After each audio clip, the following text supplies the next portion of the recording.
on aura sans doute, moi j'en suis assez convaincu, un printemps occidental si on continue comme ça dans les prochaines années. Quand je ne sais pas, il suffit d'une étincelle, mais ça peut arriver n'importe quand. Et c'est pas souhaitable, parce que vous savez très bien que quand ça commence, on ne sait pas où ça se termine. Les violences sont souvent incontrôlables. Donc on a cette période de la civilisation où il va falloir tout repenser, tout recommencer, et quelque part c'est aux Occidentaux de le faire en premier, parce qu'on s'est quand même bien servi ces 50 dernières années, on a bien fonctionné les matières premières, on a bien profité de tout ça. Maintenant, il faut qu'on montre un peu d'exemple, qu'on soit un peu plus vertueux, un peu plus leader dans le monde, tant sur les idées, sur les modèles économiques, parce que c'est un peu facile de dire c'est aux autres de changer, mais est-ce que les Chinois, les Brésiliens, les Argentins, les Chiliens doivent changer avant nous? C'est peut-être leur tour de gagner un peu plus, de se sentir un peu mieux au quotidien, et à nous de faire un peu preuve de frugalité, en tout cas de plus de raison. Edgar Morin dit à juste titre, il faut tout repenser, il faut tout recommencer. Alors ça paraît terrible comme challenge, vous dites mais on ne va pas pouvoir y arriver, on est tout seul, c'est insurmontable. Et pourtant, ce qui est intéressant, et c'est là où on se rend compte que l'économie durable, c'est extrêmement enthousiasmant, c'est que ça a déjà commencé. Au niveau local, dans vos régions, partout dans le monde, et beaucoup dans les pays qu'on dit en voie de développement, eh bien, des gens se mobilisent, entreprennent différemment, créent des associations, mangent différemment, bougent différemment, inventent des nouvelles technologies énergétiques. Il se passe énormément de choses. Et ça, c'est très réjouissant, parce que si on regarde la bouteille à moitié vide, on dit que c'est énorme ce qui reste à faire. Si on regarde l'autre moitié, on se dit bah, ça a déjà commencé. On est déjà dans la mutation, on est dans cette renaissance où un monde s'écroule, un nouveau est en train de naître. Le problème, c'est les effets collatéraux de cette transition. Est-ce que ça va être une révolution douce ou est-ce que ça va être violent? Ça, on n'a pas encore la réponse. Ça tient qu'à nous de s'accaparer cette renaissance, de se l'approprier pour aller vers quelque chose de moins douloureux possible. Et on arrive donc, parce que derrière l'économie durable, les gens voient toujours l'écologie. L'écologie, je rappelle que c'est un des piliers de l'économie durable, de ce qu'on appelle le développement durable, qui est un terme totalement galvaudé aujourd'hui en France. Développement durable égale écologie, c'est faux. Un développement soutenable, durable, c'est un développement harmonieux au niveau social, environnemental et économique. S'il n'y a pas de création de richesse, il n'y a pas de pérennité. Donc c'est comment créer de la richesse en respect de l'environnement et en respect de l'humain. Et là, vous êtes dans une spirale vertueuse. Si vous les traitez séparément ou différemment, ça ne marchera pas. Et si vous pensez que c'est que de l'écologie, vous êtes totalement dans l'erreur. Donc l'économie durable, ce qui est intéressant, c'est qu'elle trouve son fondement, non pas uniquement dans l'envie de préserver la planète, de préserver la biodiversité, mais dans une recherche de sens. Comme je vous le disais, plus les gens s'appauvrissent, et c'est le grand paradoxe de la rupture actuelle, plus on va rechercher du sens à ce qu'on fait. Et ça veut dire très concrètement, pour les entreprises, pour les consommateurs, que plus vous recherchez de sens, plus vous revoyez votre pyramide des priorités quand vous consommez.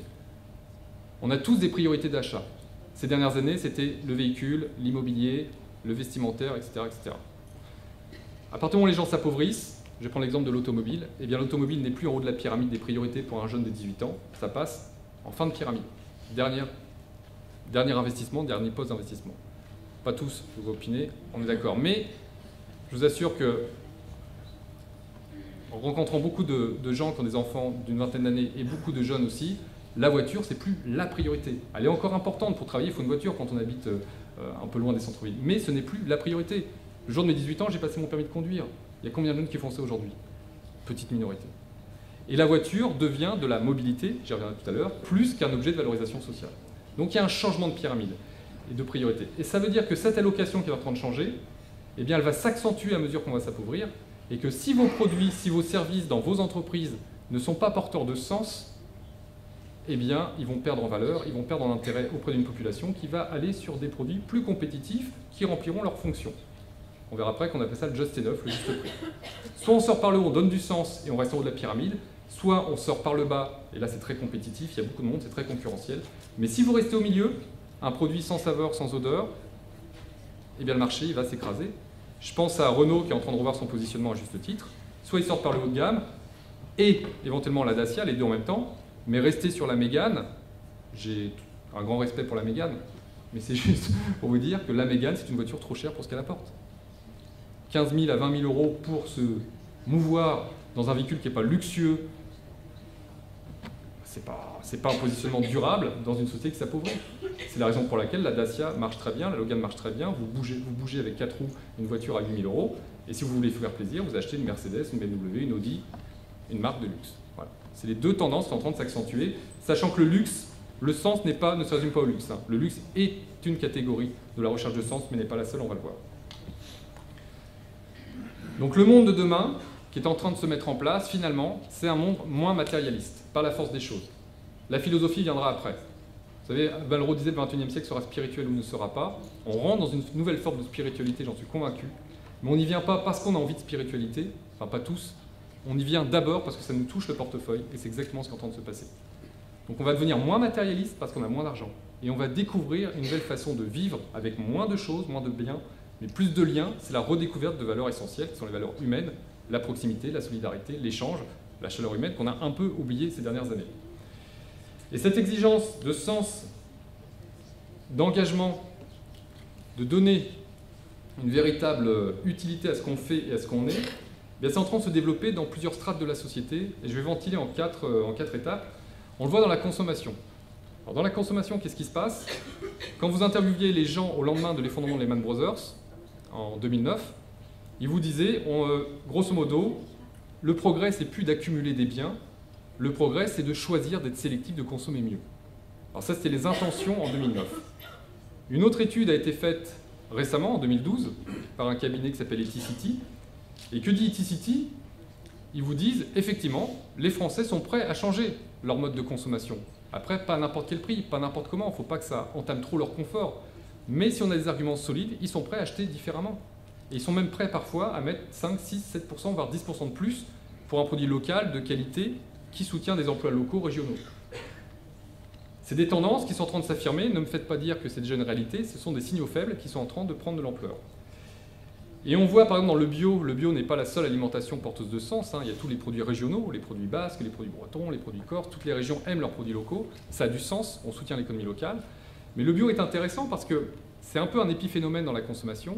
Et les gens ont tendance à dire, oui, le bio c'est pour les bobos, ils ont de l'argent, ils ont des idées, etc. Ils s'achètent une caution morale en consommant bio. Et le CREDOC, qui n'est pas un institut partisan, a fait une étude récemment en montrant que finalement, les produits biologiques se développaient fortement dans toutes les couches sociales.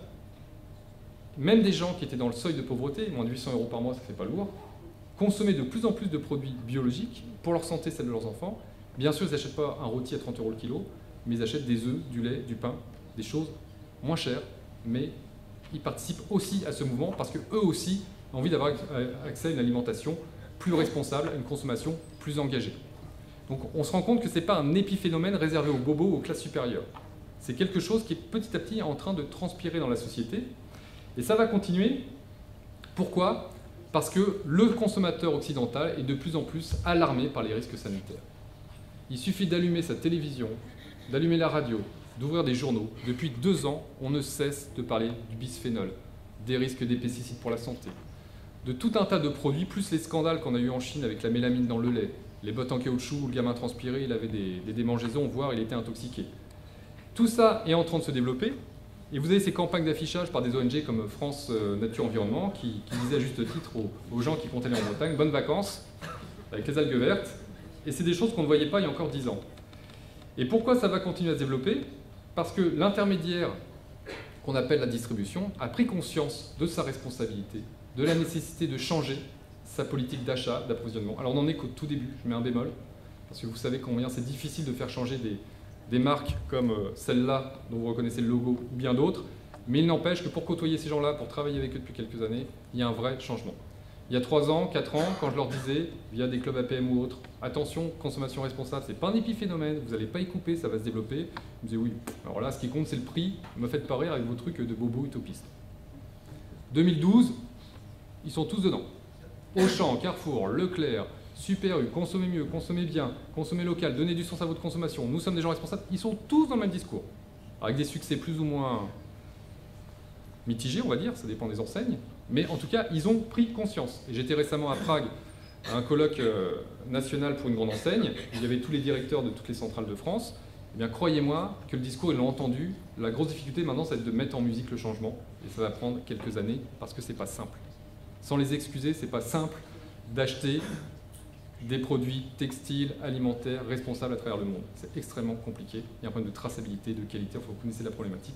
Mais ça y est, c'est en route. Ils n'auront pas vraiment le choix en plus parce que c'est leur réputation qui va être engagée désormais. Je vais y revenir tout à l'heure. Et puis l'autre volet, moins de biens, moins de liens, le monde de demain, ça sera aussi un monde moins compétitif. La compétition, on a vu où ça nous menait, c'est la course à la rentabilité, c'est marche ou crève, c'est des PME qui disparaissent parce qu'on peut gagner 3 centimes de plus ailleurs dans le monde, c'est la décentralisation à tout va, la délocalisation, c'est quelque chose qui va continuer, mais s'atténuer. Les choses ne vont pas changer brutalement du jour au lendemain, ça va prendre plusieurs années. Mais il n'empêche que la coopération se développe. Alors le modèle coopératif qui a 150 ans revient comme quelque chose d'extrêmement moderne et très en vogue. Bien sûr, moi ça ne m'étonne pas du tout parce que c'est des valeurs extrêmement intéressantes. Et sans passer forcément par une coopérative, on va avoir des pratiques commerciales, industrielles moins compétitives. Alors c'est un signal très faible, mais je vous montre un exemple qui parle de lui-même. La ruche qui dit oui. La ruche qui dit oui, c'est un modèle de distribution extrêmement intéressant. Qu'est-ce que c'est une ruche? C'est quelqu'un qui crée une communauté d'internautes. Il leur propose de s'unir, un peu comme Groupon, pour acheter des produits locaux de producteurs agricoles, des tomates, des pommes de terre, ce que vous voulez, dans la région, des fromages. Mais ce qui est intéressant, ce n'est pas tant l'effet de groupement, parce que Groupon, qu'est-ce qu'ils font? Ils prennent la masse, ils négocient le prix. Ils font baisser le prix en disant, vous voyez, grâce à nous tous, on a réussi à faire baisser les prix. Donc ça reste très classique, c'est l'ancien modèle. Le modèle de la ruche, c'est un modèle novateur, c'est un modèle nouveau, parce que la relation entre le producteur et les acheteurs n'est plus qualité, au sens où il n'y a plus de négociation commerciale. Comment fonctionne une ruche? L'animateur d'une ruche, dans un quartier, va voir un producteur de pommes de terre, il lui dit « Nous, on est 300, donc on peut t'acheter grosso modo 300 kg de pommes de terre par semaine. À combien tu nous les fais ?» Et là, le producteur lui dit bah, « Si tu m'en achètes 300, je te les fais à 1 euro le kilo. Si tu m'en prends 10 kg, je te les fais à 3 euros, c'est du biologique ou c'est du local, etc. Là, je te les fais à 1 euro le kilo, un prix très intéressant, parce que tu m'assures les 300 kg. » L'animateur de ruche se retourne vers ses membres et leur dit « 300 kg de pommes de terre à saisir à 1 euro le kilo, envoyez vos commandes, passez vos mails. » Dès que les commandes sont prises, ils retournent voir le producteur, l'échange est fait, transaction réalisée. C'est tout. Il n'y a plus de négociation, il n'y a plus de compétition, c'est juste de l'échange. C'est du donnant-donnant, c'était très en vogue à une époque, le win-win, le gagnant-gagnant. Bon, c'est exactement ça. On part dans un système économique, on invente un système économique où on partage les frais, ou en tout cas, on trouve un terrain d'entente. Alors ça paraît complètement utopiste de vous dire ça aujourd'hui, parce que dans la réalité, c'est pas vrai. On est tous conscients, et moi-même je suis dirigeant d'entreprise, que dans l'entreprise, c'est pas comme ça pour l'instant, mais ça peut le devenir assez rapidement. Parce que sur les réseaux, ça s'organise, et ce genre d'initiative est en train de se développer. C'est tout petit pour l'instant, mais dans 10 ans, ça sera peut-être plus anecdotique, et dans 20 ans, ça sera peut-être 30, 40, 50% des business, j'en sais rien, mais ça peut devenir extrêmement important. D'autant qu'on a une génération qui est totalement dans cette philosophie, parce qu'on parle toujours d'Internet, les réseaux comme une révolution. Et moi, ce qui m'intéresse dans Internet, c'est pas l'outil. L'outil, il est formidable, on est convaincu. C'est l'équivalent de l'imprimerie, c'est la même chose. On est en train de diffuser la connaissance au niveau mondial grâce à un nouvel outil technologique. Ce qui est plus intéressant, c'est la philosophie d'Internet. Et la philosophie des réseaux, c'est quoi? C'est le pouvoir latéral, c'est la coopération. On est tous voisins en 2 clics de souris, et on est tous capables de s'unir, de former un groupe et d'avancer ensemble, ponctuellement, pour une opération. C'est le pouvoir latéral. Et on se resépare, on reprend nos individualités après. Ce qui veut dire qu'on va rentrer dans un modèle économique soutenable qui n'est pas du capitalisme ultra, ni du communisme ou du collectivisme, c'est les deux à la fois. Je reste un individu qui consomme, mais qui consomme différemment, qui veut se faire plaisir, qui est parfois égoïste, et en même temps j'ai cette capacité à jouer collectif parce que je suis conscient de mon pouvoir de manière latérale et non plus verticale. Ce que je veux vous dire par là qui est important pour les dirigeants d'entreprise, c'est que le pouvoir vertical, qui est la norme, le dirigeant sait, et après on décline et on descend, pouvoir pyramidal, ça risque de voler en éclats dans les 20 prochaines années. Pourquoi ça risque de voler en éclats? Parce qu'on a les premiers enfants du net qui sont en train d'apparaître. Jusqu'ici, c'était des gens qui étaient nés sans Internet, qui ont apprivoisé la technologie, qui l'ont développée, qui sont appropriés, avec une pensée verticale, en utilisant le net. Qu'est-ce qui va se passer dans les prochaines années? On va voir arriver sur le marché du travail des gens qui ont une pensée totalement horizontale, coopérative, ils ont besoin d'une info, ils la cherchent sur Internet, ils veulent tout savoir dans l'instantanéité, ce qu'on appelle génération Y entre autres. Ils ont une autre vision des choses, ils ne supportent pas la pyramide. Et donc ça va changer beaucoup de choses. Alors il ne faut pas généraliser, hein, pas tous, une fois encore, mais majoritairement, il y a cette attente de latéralité qui est en train de se développer. Parallèlement à cette exigence de sens, de produits impliquants, de produits engageants, que ce soit dans l'alimentaire, dans l'automobile, dans le vêtement, dans les services, on a une autre tendance, comme je vous disais, qui est le just enough. Le just enough, c'est quoi? Eh bien, c'est soit, comme j'ai moins d'argent, j'achète quelque chose qui m'engage, soit pour cette produit ou pour ce service, je n'ai pas assez d'argent à consacrer, je vais acheter la fonction. Donc qu'est-ce que je vais chercher? Le just enough, le juste prix. Ce qui ne veut pas dire que j'achète du low cost, parce que le low cost, ça coûte trop cher, ça ne dure pas. Mais je vais acheter le produit qui est pas trop cher pour la fonction que ça m'apporte. Alors c'est très variable selon les individus, mais ça veut dire qu'aujourd'hui, la Dacia, la Logan, qui est just enough low cost, elle se vend très très bien parce qu'on achète de la mobilité. Et comme je vous disais, quand on va acheter du sens, on va vers une autre marque.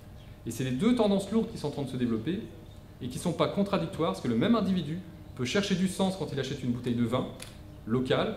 Je connais des vins en Anjou, des vins de table, pas d'appellation d'origine contrôlée. 17 € la bouteille. Pourquoi? Parce qu'ils sont produits en biodynamie, avec une philosophie, une histoire. Voilà. Les gens achètent du sens, du goût, mais du sens. Et ils sont prêts à surpayer cette bouteille. Et à côté de ça, pour rester dans le domaine du vin, vous aurez tous les vins qui ne donneront pas de sens, pas d'histoire, pas d'engagement humain ou environnementaux, qui se vendront à des prix bas. Mais là, la concurrence est sévère parce que les taux de marge sont beaucoup plus faibles. Donc, on peut jouer sur les deux en même temps, ce que font les constructeurs indiens. La Nano de chez Tata avec Jaguar Land Rover dans la même enseigne. Mais il va falloir prendre position sur les deux, l'un ou l'autre, mais pas rester au milieu. Ça, c'est certain. Les conséquences du just enough et de la recherche de sens, c'est qu'on va commencer à collectiviser certains produits, certains biens. C'est-à-dire que jusqu'ici, alors c'est un mot assez marxiste, hein, la collectivisation, donc je l'emploie toujours dans les assemblées de dirigeants parce que ça fait réagir. Ça veut dire qu'aujourd'hui, les gens, sachant qu'ils ont moins d'argent, sont prêts à se grouper et à partager des biens qui ne leur paraissent pas essentiels à eux en tant qu'individus parce que ça n'a pas de sens particulier. On a l'exemple, par exemple, des outils de bricolage. Est-ce que vous prenez un grand plaisir quand vous achetez une cisaille ou une tondeuse à gazon? Je pense que pour 80% d'entre nous, non. Il y a quelques addicts de la tondeuse, mais ils ne sont pas nombreux. Donc que se passe-t-il? Eh bien, la tondeuse à gazon, la cisaille, le coupe-haie, tous les outils de bricolage, on va en vendre de moins en moins en volume, inévitablement, parce qu'on va commencer à les collectiviser, on va commencer à se les prêter, à les acheter à 3, à 4, avec toutes les conséquences que ça pose, hein, l'entretien. Mais bref, entre gens civilisés, on arrive à se prêter quelque chose et l'acheter à plusieurs. Ça veut dire que si vous êtes sur un marché collectivisable, qui n'est pas très porteur de sens, votre marché va se réduire en volume. Donc il faut l'anticiper aujourd'hui pour donner du sens à votre produit et sortir par le haut. Dans le bricolage, c'est le haut de gamme, c'est la qualité professionnelle par exemple. Ou alors être sur le just enough, le juste prix. Mais là, vous avez une concurrence asiatique sévère, parce qu'eux aussi savent faire des produits just enough.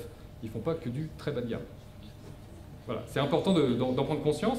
Et ça veut dire aussi que tout ce qu'on peut collectiviser, on peut aussi non plus l'acheter, mais le louer. Il y a une tendance de fond qui est un vieux serpent de mer, on en parle depuis longtemps, de la location longue durée. Elle n'arrive pas à émerger pour des raisons comptables et des réglementations bancaires. Mais il n'empêche que moi, je mets ma main à couper que dans les 5-10 prochaines années, on va avoir des distributeurs qui vont nous dire « Votre électroménager vous coûte cher, quand il tombe en panne, vous êtes au bord du seuil de pauvreté. En plus, c'est compliqué de gérer l'après-vente et ça, c'est un vrai gâchis environnemental de chez une machine à laver au bout de 5 ans. On va tout vous louer. Pour 150 € par an, vous avez la machine, la vaisselle, la télévision, vous avez tout. Vous êtes assuré contre une panne. Et pour que ça fonctionne, ce système de longue durée, qu'est-ce qu'il faut? Il faut des machines solides qui sont amortissables sur 15-20 ans et non plus des machines qui lâchent au bout de 5 ans. Ça veut dire que ce changement de comportement peut nous inciter à relocaliser certaines activités trop coûteuses aujourd'hui. Pourquoi? Parce qu'on ne vendra plus le produit, on louera la fonction. Et à partir du moment où on ne vend plus le produit, on peut faire une machine à laver qui serait vendue 2 000 €, on ne la vend pas, on la loue pendant 20 ans. Pourquoi pas?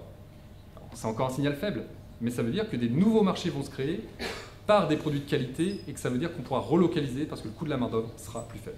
Alors attention, je n'ai pas dit qu'on relocaliserait tout, c'est certains produits, certains savoir-faire, mais c'est fort possible aujourd'hui. Il faut arrêter de les vendre, c'est tout. Il faut les louer. Les conséquences de tout ça, de ce monde, eh bien, c'est que le monde change autour de nous, dans la finance, en géopolitique, on l'a vu, la consommation, il y a de nouvelles attentes, et finalement, l'individu devient de plus en plus complexe, parce que ce qui nous empêche d'évoluer aujourd'hui, c'est pas tant la technologie, c'est pas tant l'argent, parce que de l'argent dans le monde, il n'y en a jamais eu autant, mais il est mal alloué, c'est plus un problème de comportement. C'est que beaucoup de gens parmi nous, ce soir, je suis sûr que vous partagerez l'analyse, on est tous prêts à changer, mais le problème, c'est que quand on voit ce qui se passe dans les entreprises dites bio, engagées, il y a beaucoup de greenwashing, il y a beaucoup de faux semblants, il y a beaucoup de... Parfois, je ne dis pas tout, hein, heureusement, il y a des gens très bien, mais il y a beaucoup d'abus, et donc on se dit, bah, à quoi bon changer finalement, tout ça c'est n'importe quoi, c'est encore de la publicité, c'est encore du marketing. Donc on ne fait rien, pas grand-chose. Et en fait, l'individu qui va s'adapter au monde en devenir, c'est quelqu'un qui a complètement une vision complexe des choses, c'est-à-dire qui s'est réconcilié avec toutes ces contradictions. C'est que, il n'attend pas qu'on passe d'un système orienté totalement vers la rentabilité à un système totalement bisounours, respectueux de l'homme et de la nature. C'est pas possible. On ne va pas y passer du jour au lendemain. Rome ne s'est pas fait un jour, on ne peut pas changer comme ça notre disposition mentale. C'est un individu qui arrête de chercher la vertu. L'entreprise ne peut pas être vertueuse à 100%, l'individu ne peut pas être vertueux à 100%, ce n'est pas possible. C'est un individu qui accepte que le développement durable, l'économie durable, c'est une démarche de progrès et ce n'est pas un état, un but ultime. C'est l'amélioration des choses au quotidien. Donc c'est un individu qui arrête d'opposer le bien et le mal, qui arrête d'opposer la bonne entreprise à la mauvaise entreprise, qui arrête d'opposer les méchants chinois aux gentils, aux non-pollueurs occidentaux, si je caricature. C'est un individu qui est dans le « et ». Et ça, c'est extrêmement puissant. C'est Michel Serres qui avait fait ce constat, cette conclusion. Il disait il faut passer du « ou » au « et ». Il faut arrêter d'opposer les choses. Finalement, l'économie durable, elle nous invite à passer à une philosophie yin et yang. L'équilibre est dans les contradictions. L'équilibre est dans la réunification de ces contradictions. Il faut arrêter d'opposer les choses. Et aujourd'hui, il y a des entreprises qui font des choses formidables, mais tout n'est pas formidable. Alors si on attend qu'elles soient totalement formidables, vous n'en trouverez pas. C'est pas possible. Par contre, il y a des gens qui font des choses très très très bien, et si on les encourageait à aller plus loin, ils feront des choses encore meilleures dans les prochaines années. Mais ce qui nous freine, c'est notre incapacité à penser le « et », on pense le « ou », et dès que quelqu'un fait quelque chose de bien dans une assemblée de dirigeants, il y en a toujours un autre pour dire « oui, mais attends, me fais pas rire parce que ça, tu l'as pas fait. Il reste du boulot ». Et ça, c'est très pénalisant, parce que le monde de demain, si on veut le construire, si on veut que ce soit durable, il faut passer au « et ». Et alors les gens qui passent au « et », il y en a de plus en plus. Il y a ce qu'on appelle les alter-consommateurs. Donc le terme alter est souvent associé à alter-mondialiste. Mais alter-consommateur, finalement, c'est quoi? C'est un sociologue qui s'appelle Éric Fouquier qui avait inventé ce nom. Ce ne sont pas des anticapitalistes, ce ne sont pas des antisystèmes, ce sont des gens qui consomment autrement. Donc des gens qui sont consommer mieux. Et ces alters, quelles sont leurs valeurs? Eh bien ces alters, c'est des gens qui aspirent à un monde différent, ils aspirent au changement par l'intérieur.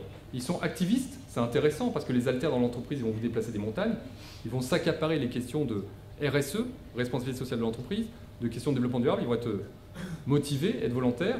Et puis c'est des gens qui sont entrés dans ce process de progrès.